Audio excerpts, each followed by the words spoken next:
Olá, gente, eu sou Val Cabral e esse é o programa Olho no Olho, aqui pela TV Itabuna. Olha, nós temos ficado muito preocupados com o que tem acontecido nos últimos dias aqui em Itabuna. Me refiro aos acidentes automobilísticos e com moto. E todos eles sendo causados por pessoas que não se controlam na bebedeira. Ontem nós tivemos um caso de um rapaz morto por um acidente de moto, e amanhecemos o dia de hoje também com outra notícia muito triste envolvendo outro acidente fatal de motociclista. Isso nos faz chamar a atenção das autoridades do trânsito e policiais, porque chegamos a um nível insuportável de tolerância nesse aspecto, já que as pessoas infelizmente não estão se controlando, não estão dimensionando a importância de ter limites, né, equilíbrio no consumo de drogas também, que não foi esse caso, né, os que eu citei aqui, mas de bebidas. É preciso que as autoridades cumpram o que lhe cabe de dever. Há muito tempo que eu não vejo aqui em Itabuna, por exemplo, a atuação da Patrulha do Silêncio. Não vou nem falar de lei seca, porque seria uma coisa tipo assim, mais abrangente. Você não pode estabelecer lei seca somente para um município. Teria que haver aí um decreto presidencial, alguma coisa mais tipo a nível nacional, e que a gente sabe que isso nunca vai acontecer, até por conta de que a indústria da bebida alcoólica ela é extremamente poderosa e envolve bilhões de reais, o que significa dizer que será impossível lei seca neste país.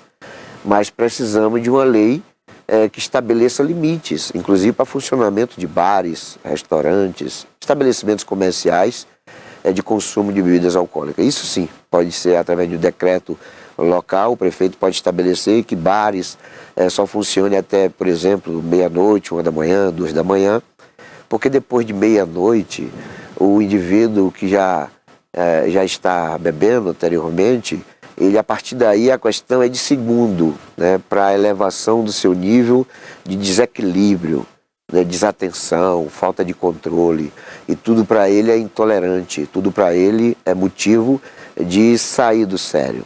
E aí, por conta deste fato, é que nós estamos noticiando ocorrências de brigas, né, de tentativa de assassinatos e de homicídios.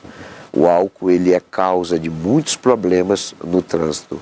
Então é preciso a lei do silêncio para que também nós não tenhamos a importunação de moradores, sobretudo idosos, bebês e crianças, pelos chamados paredões, né, que são aqueles veículos cujo volume de decibéis muitas vezes ultrapassa o limite de um trio elétrico ou de um mini trio.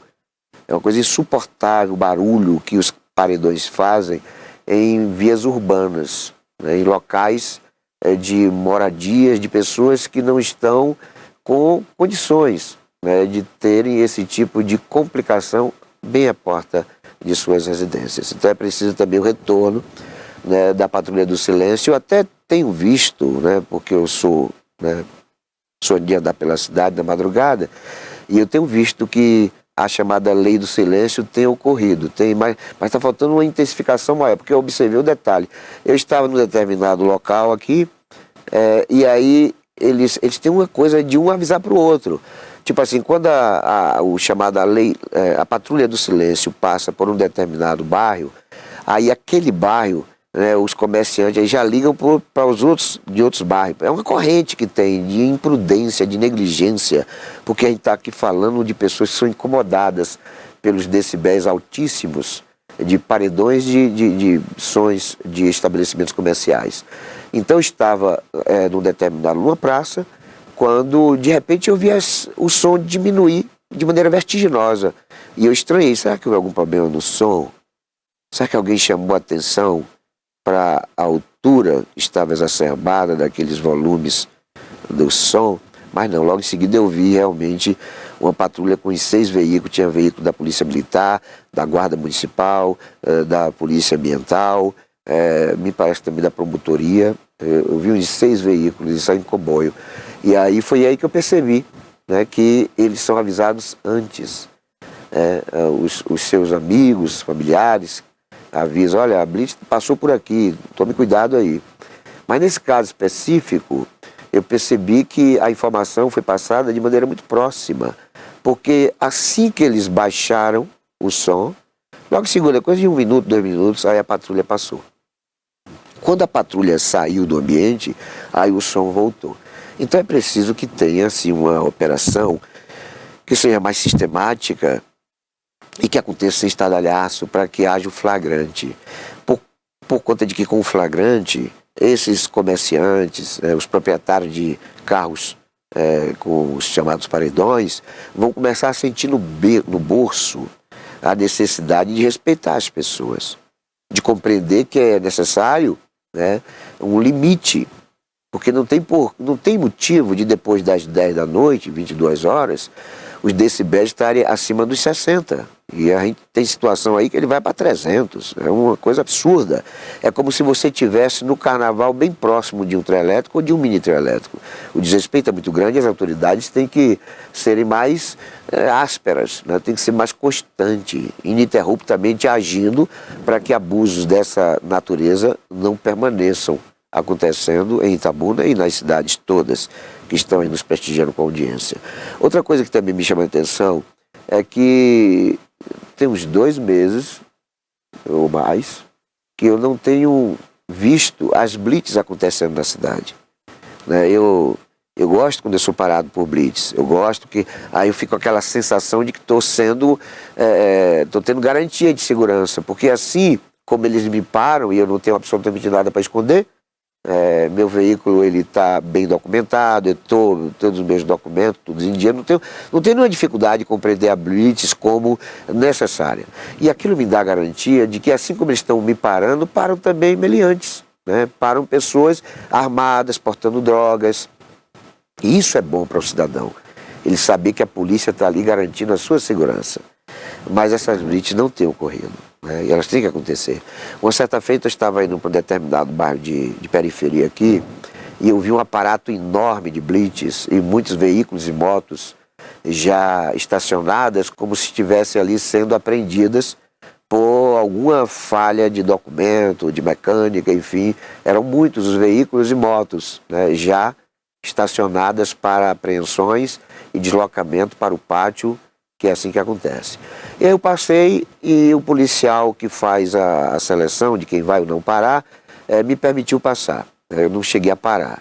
Aí eu fui para o bairro, é um bairro de periferia, demorei mais ou menos 1 hora no bairro. No meu retorno, aquela blitz permanecia. E o policial do outro lado, ou seja, um policial diferente do primeiro, também me permitiu passar. E eu estranhei, porque eu percebi que era uma blitz muito intensa, muito grande, e que já estavam ali diversos veículos e motos apreendidos. E aí eu passei pelo primeiro, passei pelo segundo, e aquilo ficou me cucando. Por que eles não me pararam? Voltei a moto, eu estava de moto, voltei. Aí me dirigi ao policial que faz a seleção, de quem vai ou não parar. Eu falei, amigo, saudei, dei boa noite, falei, amigo, eu sou o radialista Val Cabral, e uma coisa me cucou, por isso que eu retornei. É que eu percebi que você não me parou. Você está parando todo mundo, mas não me parou. E o seu colega lá da frente também não me parou. E eu gosto de ser fiscalizado, eu gosto das blitz. E aí, para eu não ficar na dúvida, eu gostaria de perguntar ao senhor o porquê de você não ter me parado para fazer a investigação da moto e meus documentos. Aí ele falou assim, olha, Val Cabral, sua moto é diferente, minha moto tem uma carenagem grande, então não é uma moto igual às outras, ou seja, é uma moto cujo modelo não é muito trivial. E ele falou assim, a sua moto é diferente, não é moto, aqui a blitz, ele falou que são 3 tipos de blitz, que a polícia faz, um é para documentação, outro é para drogas, armas, essas coisas, e a outra é quando tem um suspeito, aí eles fazem a blitz para parar. Ele me explicou isso aí. E depois ele disse que minha moto era uma moto incomum, não era moto usual nas práticas de assaltos e homicídios, e que eu era conhecido, aquela moto ele já sabia que pertencia a mim, e por isso que ele não parou. Aí agradeci a ele pela explicação e fui embora com o sentimento de que, sabe, tipo assim, tudo bem, vou acreditar que por conta de me conhecer, por conta de saber que eu não sou bandido, que a moto é diferente, enfim, eu aceitei. Mas eu acho que as blitz tem que ser constantes, sim, eu não fico chateado não, muito pelo contrário. Quisera eu separado numa blitz, numa avenida, e logo depois separado numa outra blitz, e depois numa outra blitz. Eu gostaria de separado 4, 5 vezes por blitz, por noite. Eu gosto muito da noite. Eu saio com minha esposa para as madrugadas aqui de Ilhéus, Itacaré, Canavieiras, Porto Seguro, enfim. E eu gosto muito de visitar os ambientes festivos noturnos.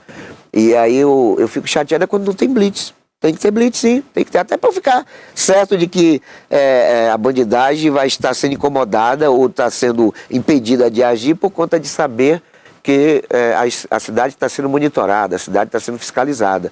Então, e só quem tem que temer blitz é bandido. A pessoa de bem, a pessoa, sabe, com o documento tudo em dia, não tem por que temer blitz. Outra coisa são os radares. Tem gente que reclama, e o radar é de uma importância fundamental no trânsito de uma cidade, né? Tem gente que chama esse acúmulo de radares na cidade de indústria da multa. Eu não vejo dessa forma, até porque eu que já fui multado, nunca reclamei, porque radar nenhum vai cometer injustiça na sua ação de multar o motorista ou o piloto, né? Radar não erra, radar é um sistema. Se aquela avenida está estabelecida para 60 quilômetros do limite e o indivíduo passa por 80, ele tem que ser multado, não tem, porque ele não respeitou o limite do trânsito, da trafegabilidade naquela avenida. Então, se ele está a 100, 120, quando na verdade a lei estabelece que ali ele não podia estar a mais de 60, ele tem que ser multado. Então, a questão não é a indústria da multa. O que existe é a indústria das negligências, das falhas humanas, das pessoas que não respeitam as sinalizações, o código de trânsito, das pessoas que acham que a rua é propriedade privada delas, e isso não pode acontecer, porque muitos dos acidentes ocorrem em função justamente da falta de respeito à sinalização, às leis do trânsito.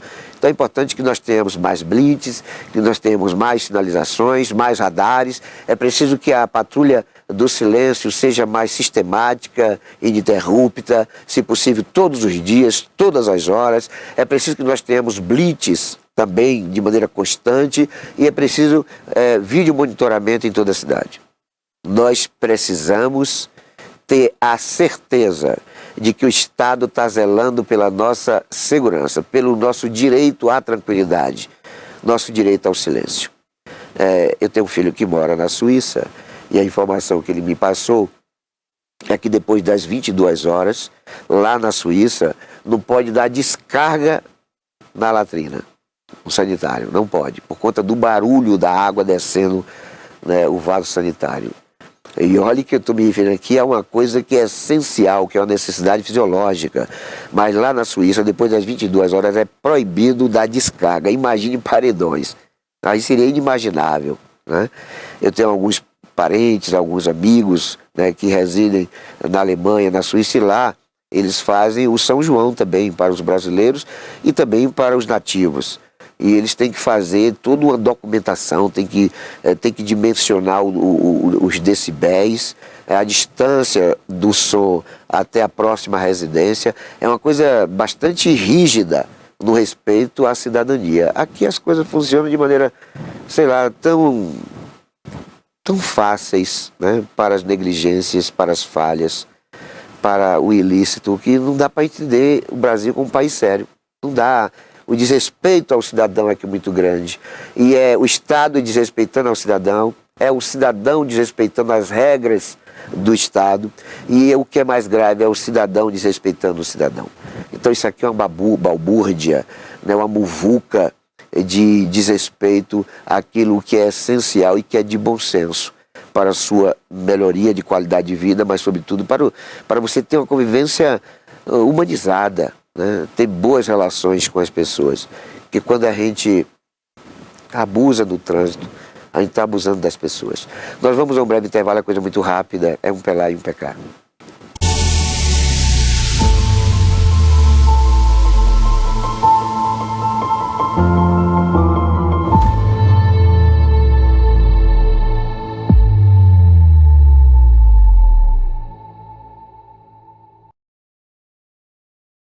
Criada em 2005, a TVI se tornou a primeira emissora de TV por assinatura fora do eixo Rio-São Paulo, transmitida pela operadora TV Cabo para mais de 40 mil espectadores em Itabuna e Ilhéus. Com uma programação 24 horas no ar, a TVI chegou a fazer 6 horas de programação local diária ao vivo, revelando talentos para a televisão baiana. Inserida na Lei do Cabo, a TVI passou a integrar o seleto grupo de TVs com programação qualificada junto à Ancine e contribui com a capacitação do mercado audiovisual da Bahia para a captação de recursos para a produção de minisséries, reality shows, documentários e outros produtos de entretenimento para as mais variadas plataformas. Equipada com estúdios de áudio e vídeo e modernas ilhas de edição, a TVI também está preparada para trabalhar no jornalismo factual local, inclusive utilizando sua unidade móvel SDNG. Passando agora por uma reestruturação, a ação programadora detentora do canal TVI se prepara para transformar o sul da Bahia em um polo de teledramaturgia, movimentando o mercado do audiovisual da Bahia. TVI é da Bahia, é da gente.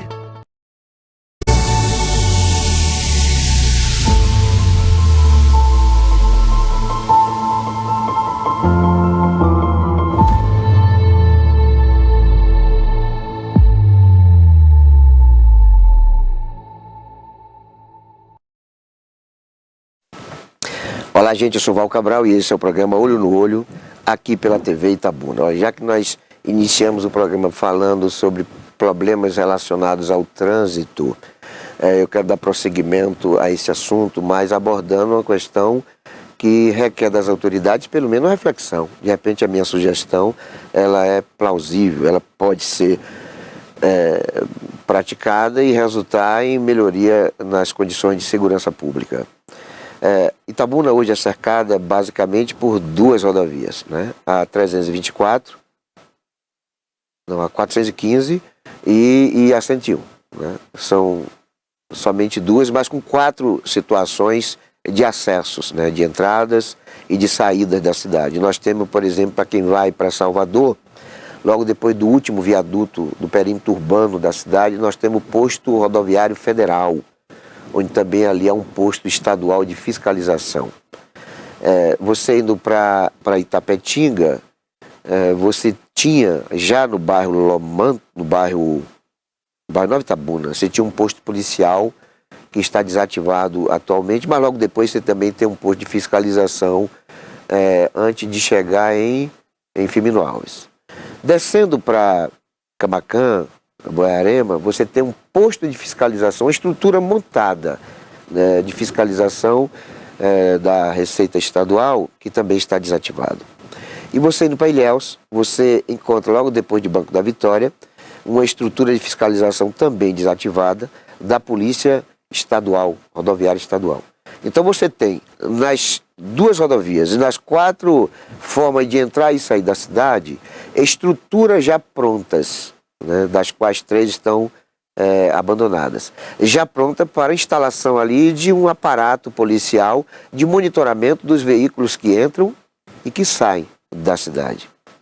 A Polícia Militar, o 15º Batalhão da Polícia Militar de Itabuna e a Polícia Rodoviária Estadual, lotada em Itabuna, elas já são dotadas de equipamentos de monitoramento que são do tamanho de um celular, onde com a aproximação do veículo, o policial coloca o número da placa e ali sai todo o histórico do veículo, se ele está sendo procurado, enfim, tudo que pode estar acontecendo, né, do conhecimento do Sistema de Segurança Pública Nacional relacionado a este veículo, vai estar sendo apresentado através desse recurso.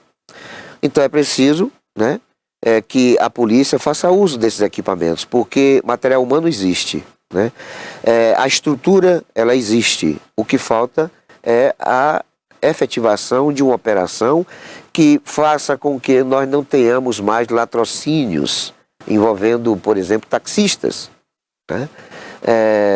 Motoristas de aplicativos, caminhoneiros, E muitos já ocorreram nessa cidade, né? Sobretudo motorista de táxi que pegava uma corrida para ir para Boiarema, Itajuípe, e no final ele era vítima de um latrocínio ou de um assalto. Desta forma, operando esse tipo de sistema, o cidadão que pega um táxi, ou um grupo que pega um táxi em direção a Boiarema, Itajuípe, Itapé ou Ilhéus, ou seja, as 4 saídas da cidade, ele teria que dar uma parada nessa estrutura de segurança e ali notificar os passageiros, nome e CPF.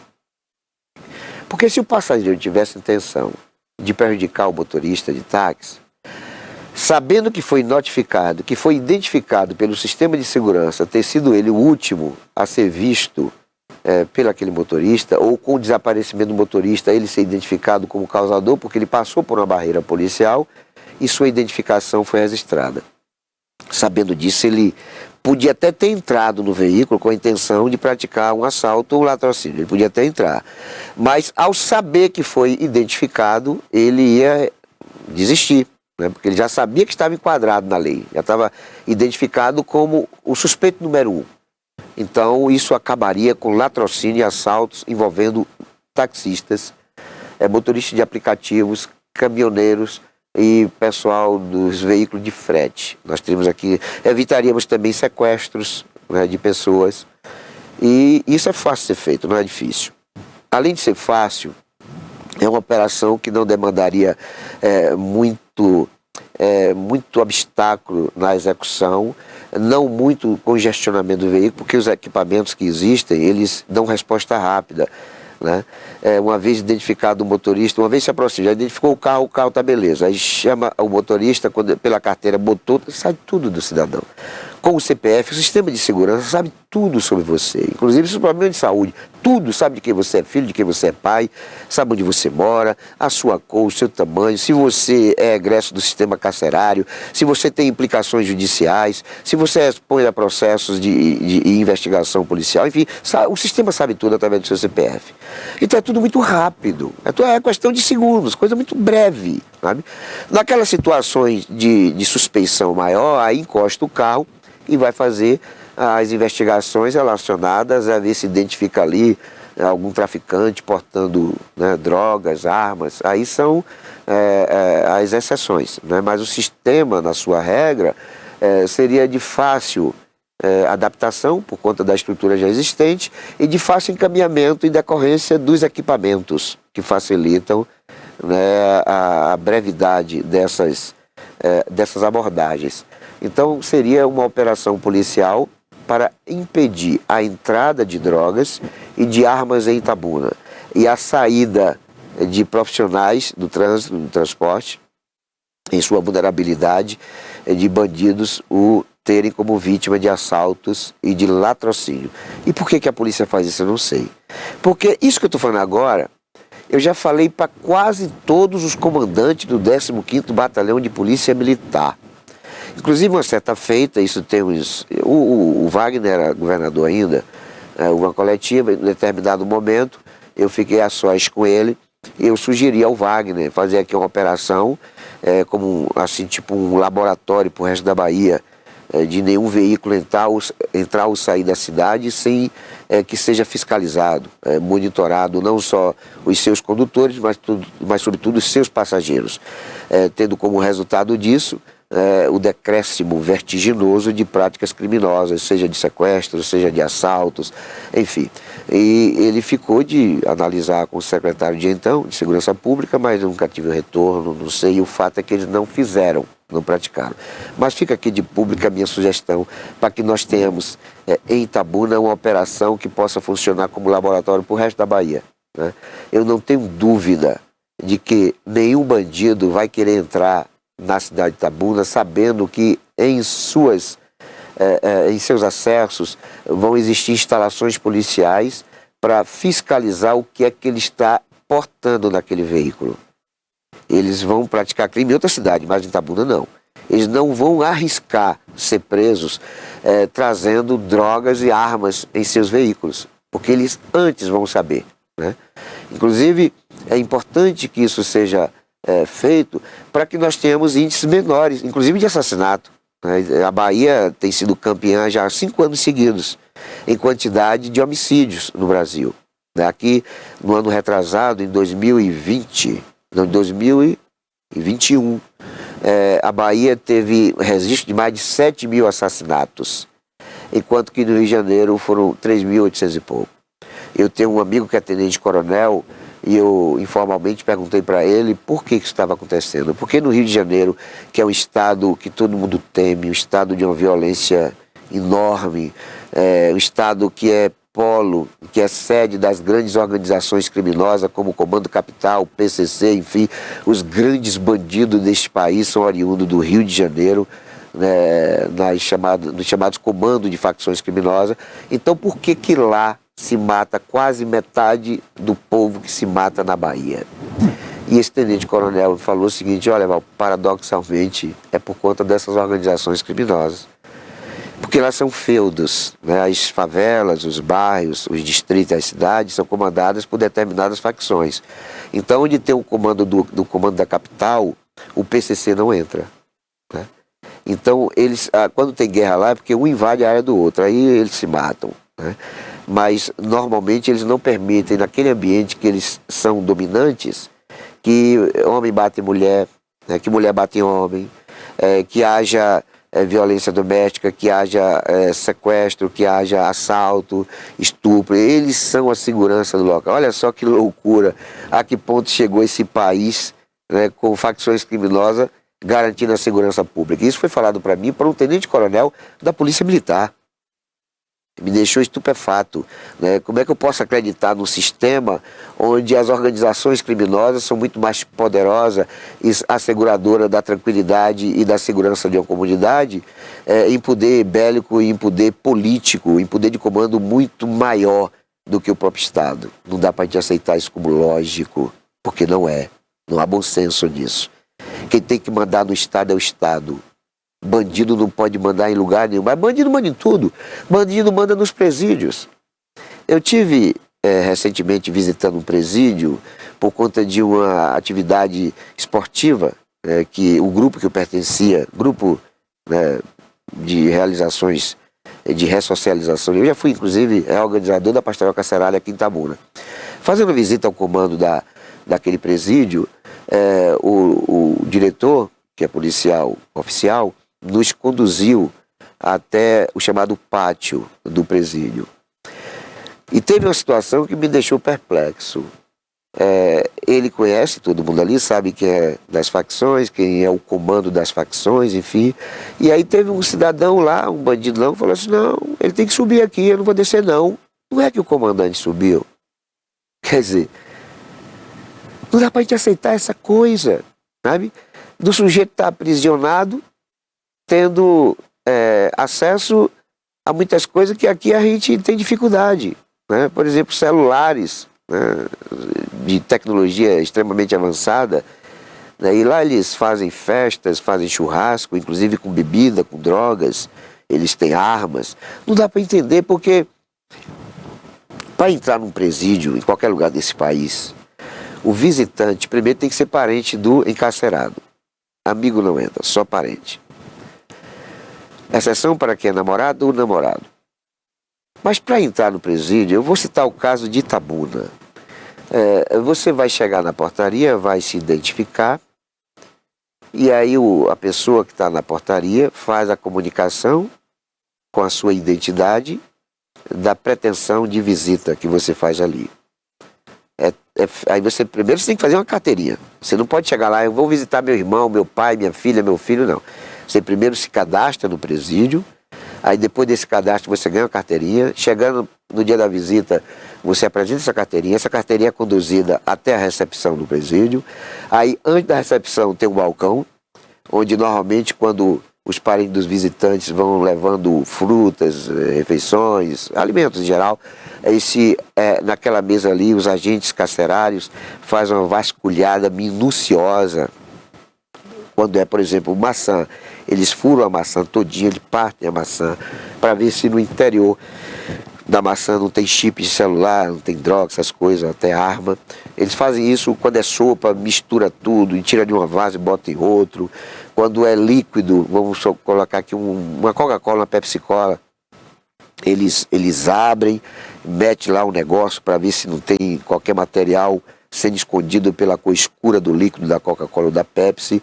Enfim, é feita uma varredura, né? E depois de tudo isso, esse material é levado, né, para um outro espaço no presídio de acesso, mas antes você é conduzido para um lugar onde você passa por um instrumento de detecção de metais.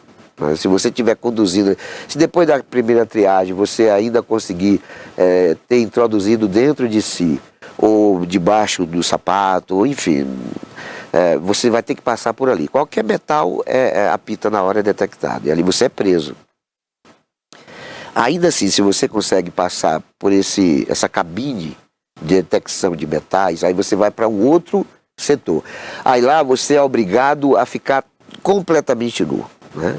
Os agentes tiram, né, você pede para você tirar a roupa, você tira, e eles vão minuciosamente investigar calça, cueca, camisa, chapéu, tudo que você levar, eles vão ali, ó, de maneira minuciosa fazer investigação para ver se não tem sequer um cigarrinho de maconha ali, ó. Se for detectado, o sujeito é preso.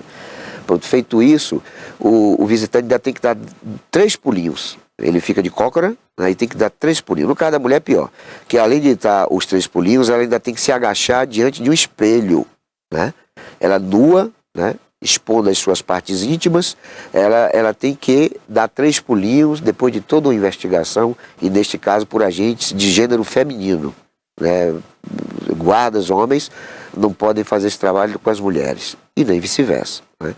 Então, depois de tudo isso, aí você vai para um outro setor, onde você vai reaver os alimentos, as roupas, as coisas que você levou para o seu parente, para o seu namorado, seu marido no presídio. Aí porque lá é feita outra investigação minuciosa, justamente para não haver a possibilidade de, na primeira abordagem de investigação, alguém do sistema macumunado com as facções criminosas ter deixado passar alguma coisa. Então é feita a primeira abordagem e depois uma segunda checagem. Feito tudo isso, aí você entra no pátio. É assim que funciona. Aí não dá para entender como é que tem arma dentro do presídio, como é que tem celulares, né? Aí a suspeita é de que os próprios agentes corruptos, né? E nós temos que entender que, infelizmente, o joio está misturado ao trigo, né? Infelizmente existem bandidos em todos os setores, inclusive nas igrejas, na polícia, e não seria diferente no sistema carcerário. Então, esporadicamente, nós estamos até testemunhando, noticiando prisões de agentes carcerários, né, que praticam essa coisa de introduzir nas celas armas e drogas e celulares. Então é necessário que nós tenhamos aqui em Itabuna um cuidado melhor com essa coisa da segurança, para que nós não permaneçamos com essa suspeita de orfandade, né? O Estado não está cuidando da gente. As pessoas que são falecidas e que precisam de uma investigação do Instituto Médico Legal, essa investigação não pode ser feita depois das 18 horas e antes das 8 horas da manhã. Ou seja, aquele cadáver das 6h30 da noite, ele só vai poder ser periciado depois das 8 horas do dia seguinte, porque não existem plantões noturnos no Instituto Médico Legal. Olha que absurdo, né? O rabecão, esporadicamente, está quebrado, né? Esporadicamente, quando não está quebrado, não tem um combustível, né? Às vezes tem um carburão, não tem um combustível, às vezes tem um combustível, não tem um carburão, às vezes tem um combustível, não tem carburão, mas não tem motorista, porque é um só. Ficou doente, já era, né? Então é preciso que nós tenhamos aqui em Itabuna, que é uma cidade de médio porte, uma cidade com mais de 200 mil habitantes, e que tem uma população flutuante de 50 mil, até por conta de Itabuna ser polo educacional e de serviço de saúde e um comércio pujante. É preciso que as autoridades estaduais de segurança pública, elas compreendam que nós precisamos em Itabuna dos insumos, dos equipamentos, dos materiais que sejam normais para uma segurança pública eficiente. Mas não adianta do jeito que está, porque se você vai, agora são 9 horas e 38 minutos, se você for nesse exato momento na Avenida Cinquentenário, mal você vai se deparar com 4 policiais militares. estou falando aqui de uma artéria que deve ter nesse exato momento mais de 20 mil pessoas transitando ou trabalhando. E para esse contexto você não tem garantia de segurança porque, repito, não temos lá agora, neste exato momento, 4 policiais militares. Não temos. Muito provavelmente, isto é um fato, você não vai encontrar policial militar nesse cinquentenário. Imagine, por exemplo, na Bionor Rebouça, né, que corta 3, 4 bairros. Na Roberto Santos, que é outra avenida muito maior do que a Avenida Cinquentenário. Aí é que não tem mesmo. Onde é que estão essas avenidas? Estão nos bairros da periferia. Então os bairros da periferia estão menosprezados pelas nossas autoridades. Quando a polícia vai lá, normalmente é a polícia truculenta, é a polícia que não aguenta ver pobre preto, que vai primeiro bater para depois fazer a pergunta. Infelizmente isto é uma realidade, por mais que as autoridades policiais queiram nos pichar de desgostoso com a polícia, de não ter simpatia pela polícia. O fato é que nós sabemos que, infelizmente, a polícia não tem um tratamento em determinados bairros de periferia com a mesma condução e com a mesma conduta que tem quando vai para bairros onde a sociedade é de classe média alta ou de abastada. Infelizmente, essa é a realidade. Nós vamos a um breve intervalo, é coisa muito rápida, é um pé lá e um pé cá.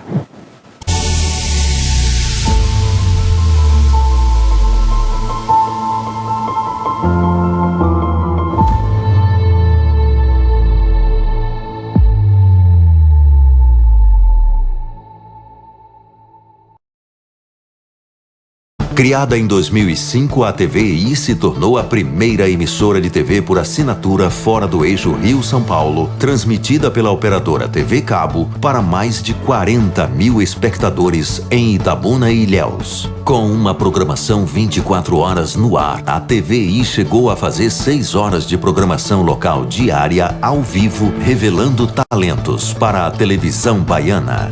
Inserida na Lei do Cabo, a TVI passou a integrar o seleto grupo de TVs com programação qualificada junto à Ancine e contribui com a capacitação do mercado audiovisual da Bahia para a captação de recursos para a produção de minisséries, reality shows, documentários e outros produtos de entretenimento para as mais variadas plataformas. Equipada com estúdios de áudio e vídeo e modernas ilhas de edição, a TVI também está preparada para trabalhar no jornalismo factual local, inclusive utilizando sua unidade móvel SDNG.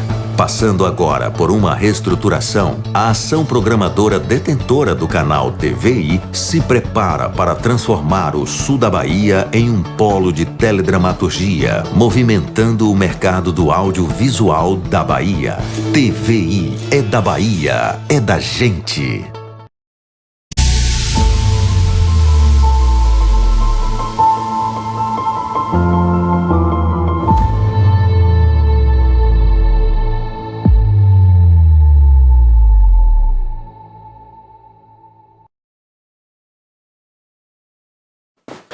Olá, gente, eu sou Val Cabral e esse é o programa Olho no Olho, aqui pela TV Itabuna. Olha, em Itabuna eu sou criador, membro fundador de diversas entidades e movimentos. Eu sou criador, por exemplo, do Grupo de Apoio à Prevenção à AIDS, da Casa de Apoio ao Soro Positivo. Eu sou criador do Festival Gospel, junto com o pastor Ascendino, o pastor Tony e a missionária Raimunda. Eu sou reorganizador da Pastoral Carcerária, da caminhada de combate à AIDS. Eu já fui o primeiro presidente da Associação das Entidades Carnavalescas de Itabuna, fui presidente do Bloco Brilhante, fui diretor de Centro Cívico, hoje Grêmio Escolar, enfim, eu tenho inserções nessa cidade que são intensas. Já fui convidado para diversos outros grupos, inclusive maçonaria, Rotary, Laje e tal, mas às vezes por conta de estar envolvido em muita coisa eu acabo me afastando de algumas ou recusando os convites em função de que eu gosto de começar e terminar atividades, e às vezes quando você participa de muita coisa você acaba não fazendo nada. Então eu tenho assim um gerenciamento de tempo bastante respeitado na minha conduta do dia a dia, nas minhas atividades, e também tenho limitações de participar de algumas entidades em função de que eu me dou sempre para aquelas que eu me envolvo. E aí quando você divide muito você acaba faltando. Eu não gosto de atraso de horário, não gosto de falhar com as pessoas nos meus agendamentos, nos meus compromissos. Aí por isso que eu evito estar participando sempre de mais coisas que me convidam. Mas eu sou, modesta parte, uma pessoa pensante. Eu gosto de criar coisas, né? Eu gosto de participar de coisas. E no meu retorno agora, eu passei 4 anos em Eunápolis, embora quase todo final de semana eu estivesse aqui em Itabuna, mas eu vim com a ideia e eu quero compartilhar com você que está nos prestigiando, você inclusive de uma família envolvida, né, vítima do que eu vou falar aqui agora, é que nós temos milhares de pessoas que foram assassinadas em Itabuna sem a identificação de autoria. São crimes que estão no rol dos insolúveis. Eu sempre cobro das autoridades a elucidação dos assassinatos da professora Ray Luciene e da estudante Kleber Lisboa, né? 2 mulheres vítimas de feminicídio, vítimas da violência e que infelizmente estão há quase 10 anos aí sem identificação de quem as matou. Então é preciso que nós tenhamos aqui uma política de retomada dessas investigações, porque são casos, e eu falo sempre desses casos que eles são emblemáticos, são casos que no meu entendimento, por tudo o que eu já noticiei e já li sobre ocorrências policiais, eu comecei há mais de 40 anos como repórter policial, então por tudo que eu já li, são 2 crimes aparentemente fáceis de elucidações, muito fáceis. No caso da professora, ela estava grávida de 4 meses, o então esposo é suspeito do caso, né? E no caso da estudante Kleber Lisboa, sabe-se que ela saiu na noite de Réveillon para comprar uma sandália, justamente para se deslocar até Ilhéus de Itacaré, com as amigas. Ela pegou um táxi no Pontalzinho, esse taxista deixou ela no São Caetano e ela nunca mais foi vista. Só que no São Caetano, já há muitos anos, tem muitas lojas com vídeo monitoramento. Então alguém deve ter visto essa estudante entrando em algum lugar, ou acompanhada de alguém, ou sendo subjugada por alguém. Mas infelizmente a polícia não deu resposta às dúvidas sobre o paradeiro tanto da professora Ray Luciene quanto da estudante Kleber Lisboa. É bom frisar que ambas não se conheciam, né? Eram realidades diferentes, né? A professora da rede municipal e a estudante era aluna da UESC, né? Pelo que eu tenho conhecimento dos fatos, elas não eram amigas, não se conheciam, não havia uma correlação de uma com a outra, embora ambas tenham sido vítimas de assassinato. Então o que eu pretendo fazer, e aí se você que está me ouvindo também tiver interesse, pode entrar em contato comigo, porque eu não vou querer fazer sozinho, é a Marcha pelas Vítimas da Violência. Nós queremos colocar na cinquentenário todos os familiares e amigos de pessoas que foram vítimas de homicídio em Itabuna, como maneira de manifestar a nossa insatisfação pela impunidade. Nós queremos colocar as pessoas na rua como recado para as nossas autoridades judiciais e policiais, para que nós tenhamos começo, meio e fim das investigações, para que nós possamos saber quem foi que matou aquela vítima. Porque fora isso, a gente vai estar convivendo com essas pessoas, e dentre elas algumas já reincidiram em prática de homicídio. Então nós precisamos levantar a sociedade para que ela, por sua vez, possa fazer o despertar das autoridades no sentido de, efetivamente, nós termos elucidações dos milhares de homicídios que acontecem nessa cidade. Então, se você tem um parente que foi assassinado, se você tem um amigo que foi morto, mas, sobretudo, que a autoria não foi desvendada até hoje, entre em contato comigo para que nós possamos fazer uma reunião e, dali, formar uma comissão para que nós possamos promover em Itabuna a Marcha pelas Vítimas da Violência, né? A intenção é fazer com que cada vítima tenha um retrato, né? Um retrato praticamente do tamanho de uma janela, né? Um banner, e cada ali quem é a pessoa, quando morreu.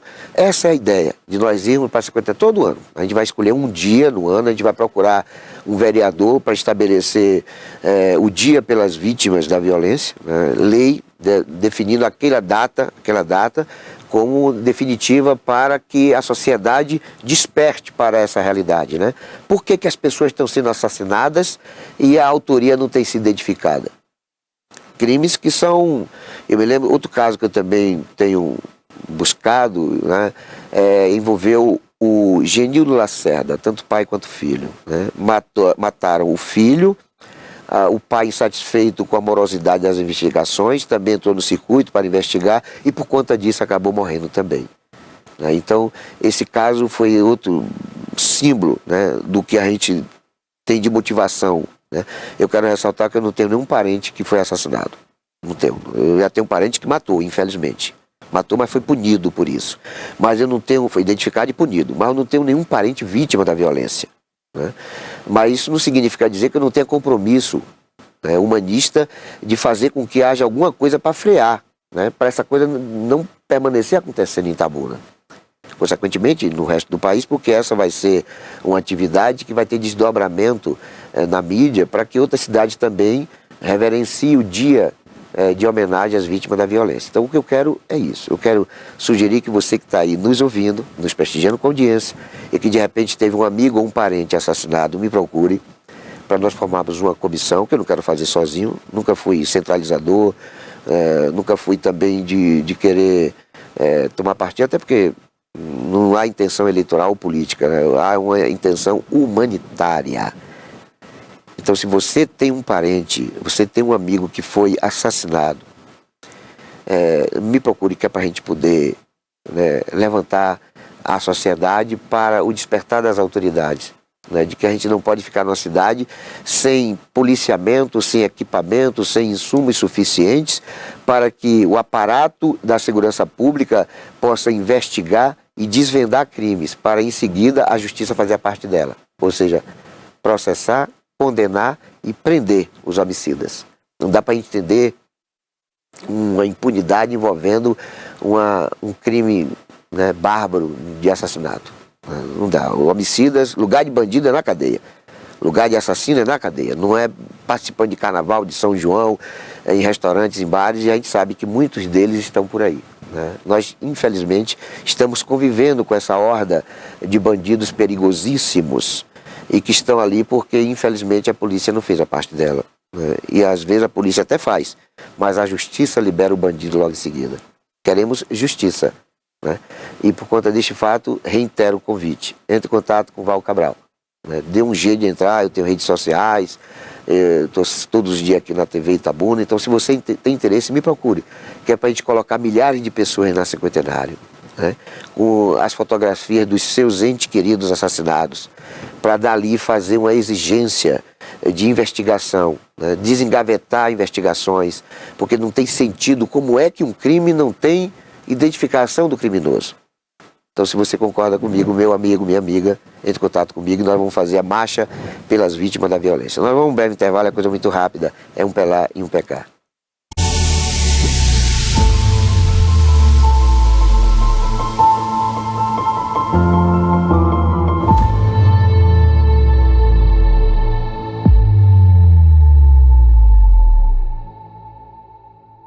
Criada em 2005, a TVI se tornou a primeira emissora de TV por assinatura fora do eixo Rio-São Paulo, transmitida pela operadora TV Cabo para mais de 40 mil espectadores em Itabuna e Ilhéus. Com uma programação 24 horas no ar, a TVI chegou a fazer 6 horas de programação local diária ao vivo, revelando talentos para a televisão baiana. Inserida na Lei do Cabo, a TVI passou a integrar o seleto grupo de TVs com programação qualificada junto à Ancine e contribui com a capacitação do mercado audiovisual da Bahia para a captação de recursos para a produção de minisséries, reality shows, documentários e outros produtos de entretenimento para as mais variadas plataformas. Equipada com estúdios de áudio e vídeo e modernas ilhas de edição, a TVI também está preparada para trabalhar no jornalismo factual local, inclusive utilizando sua unidade móvel SDNG. Passando agora por uma reestruturação, a ação programadora detentora do canal TVI se prepara para transformar o sul da Bahia em um polo de teledramaturgia, movimentando o mercado do audiovisual da Bahia. TVI é da Bahia, é da gente.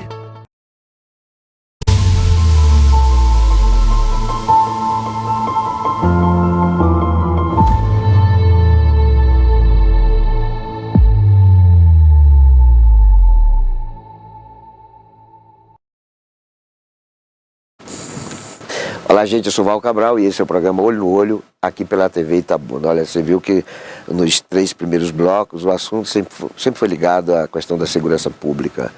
E eu quero iniciar o programa de hoje dando prosseguimento, né, a esse assunto com mais uma sugestão. É que nós precisamos em Itabuna, nas grandes cidades baianas, né, não creio que exista, pelo menos no interior da Bahia, nenhuma unidade similar que eu vou sugerir. É que nós devemos ter aqui uma casa de amparo à mulher vítima da violência, que é outro assunto que eu estou perseguindo há mais de 10 anos. Né? Já tentei, em diversas situações, fazer com que tivéssemos aqui uma especialidade, uma especializada exclusivamente para dar assistência social, jurídica, psicológica às mulheres que são vítimas de violência doméstica. Porque hoje o que acontece?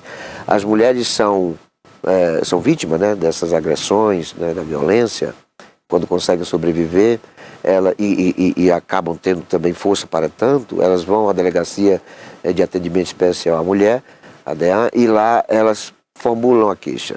Mas depois elas são condicionadas a retornarem aos mesmos locais em que foram agredidas, violentadas, né, por conta de não terem condições de subsistência, não tem para onde ir. Então é preciso que o Estado, assim como implantou uma delegacia especial de atendimento à mulher, tenha também na cidade um espaço de assistência social, de abrigo, não só para a mulher, mas também para os seus dependentes. Né? Eu já, através da Pastoral Carcerária, eu já tive algumas iniciativas, mas infelizmente não consegui ir adiante, porque a sociedade, ela até gosta da ideia, né? Mas é preciso ter uma autoridade assinando a ideia. Eu não sou autoridade, né? Mas eu entro com a sugestão. Né? E aí, isso eu faço esse tipo de debate, provoco esse debate em todos os eventos que eu vou e que são relacionados à violência contra a mulher ou à insegurança pública. Não adianta só ter a DEAN. A DEAN é uma questão imprescindível. Toda cidade tem que ter uma delegacia especial de atendimento à mulher. Isso é um fato. Agora, não adianta ter a DEAN se o Estado não garantir para as vítimas, né, para as mulheres agredidas, condições de enfrentamento do problema sem ter que estar convivendo com o agressor no mesmo dia em que prestou a queixa. Até porque muitas apanham, paradoxalmente, justamente porque foram dar a queixa.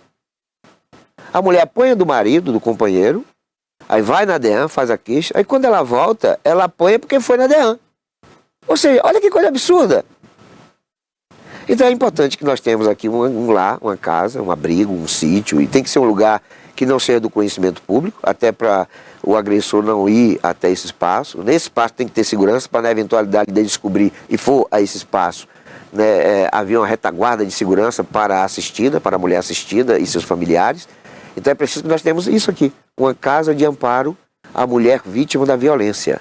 Ali ela vai ter acompanhamento psicológico, jurídico, ela vai ter assistência social, né, alimentação, materiais de higiene, tudo que ela precisar, roupa inclusive, né, para ela e para os seus dependentes, né, de pais, a avós, a filhos, netos, enfim. O Estado tem que garantir isso. Porque nós estamos assistindo coisas que são surreais. Não adianta dar a queixa e não ter a quem recorrer. Não tem com quem contar. Né? E eu não estou me referindo aqui a 1 ou 2 mulheres, não. São centenas de mulheres nessa condição. De homens que, infelizmente, se revelam monstros dentro dos seus próprios lares. Então, já que aquele lá ali está impregnado de maldade, de violência, de crueldade, desumanidade, aí o Estado tem que garantir a humanização das pessoas vítimas dessa situação. Né? E aí não só dotando a segurança de DEANs, mas sobretudo dotando a DEAN de uma casa onde ela possa fazer um encaminhamento para que essas mulheres sejam abrigadas e tenham melhores condições de enfrentamento daquele problema. Ela pode até com o tempo querer voltar para o marido. Ela pode até querer, é um direito dela, porque a casa não vai aprisionar aquela vítima. Não, ela vai ter, no primeiro momento, ela vai ter condições de refletir, né, sem se preocupar com comida, com os filhos se vão comer ou não, sem se preocupar, enfim, ela vai ter todo um aparato de assistência é que vão desde a questão psicológica às questões de necessidades físicas, necessidades de subsistência. Porque dessa forma ela vai ter melhor discernimento, sabe? Ela vai saber que ela não precisa voltar para aquele lá porque o marido é quem garantia o feijão em casa, porque o feijão ela está tendo ali, né? Ali ela vai ter todas as condições, inclusive de entretenimento para os filhos, sala de jogos, sala de cinema, escola, tudo isso que muitas vezes ela nem tinha, né, aonde morava. Então é dessa forma que eu acho que o Estado faz um complemento, né, de tudo que ele oferece de segurança para as mulheres e de combate ao feminicídio e à violência doméstica.